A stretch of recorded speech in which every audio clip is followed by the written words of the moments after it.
নমস্কার, আমার নতুন একটা ভিডিওতে সকলকে ওয়েলকাম। আশা করি সকলেই খুব ভালো আছেন। আজকে প্রচণ্ড রোদ গরম, তাই আমি আমার বাবু সবারই মুখ ঢেকে নিয়েছি।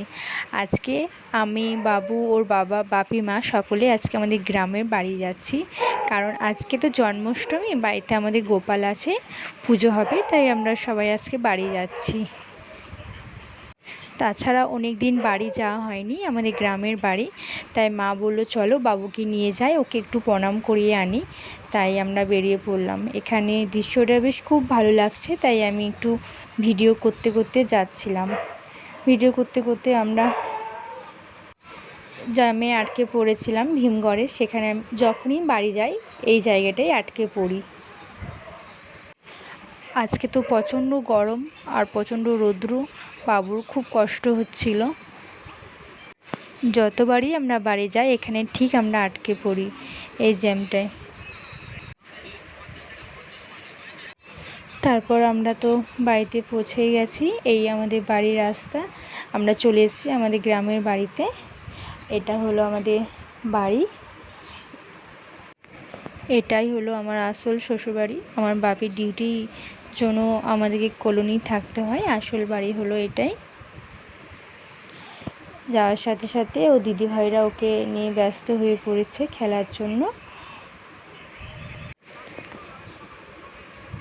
তারপর সবার সাথে কথা বলার পর আমি চলে গেলাম মন্দিরে প্রণাম করার জন্য। তখন সব রেডি হয়ে গেছে, পুরোহিতও চলে এসেছে পুজো করার জন্য। তখন পুজো হচ্ছিল। আমাদের বাড়িতে গোপাল আছে। তারপর আমরা বসে বসে পুজো দেখছিলাম।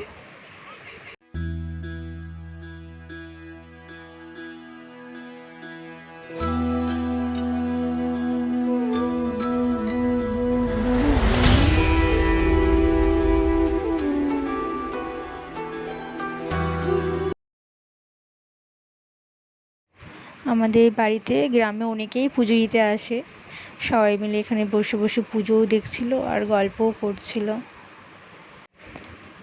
আর আমার বাবু তো মন দিয়ে খেলা করছে, তো খুব মজা হচ্ছিল। পুজো শেষ হওয়ার পর আমরা চলে এলাম বাড়িতে। ও দিদিভাইদের সাথে খেলা করছিল, দিদিভাইয়ের খেলনাগুলোতে ওর খেলছিল।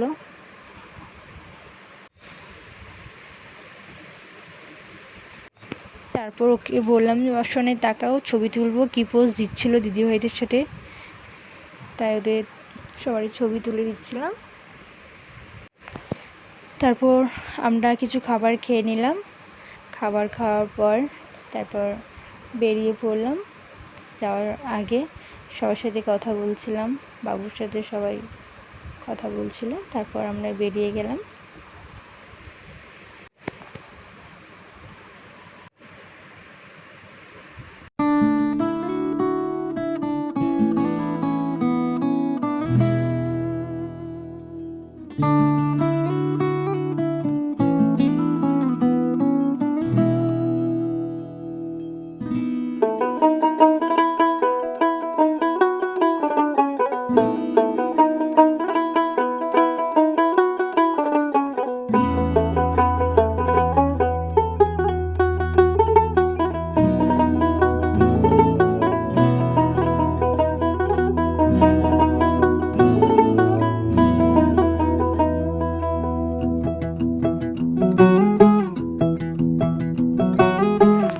এটা হলো দুবরাজপুর রাজবাড়ি। রাজবাড়ি দেখতে দেখতে বাড়ি চলে এলাম।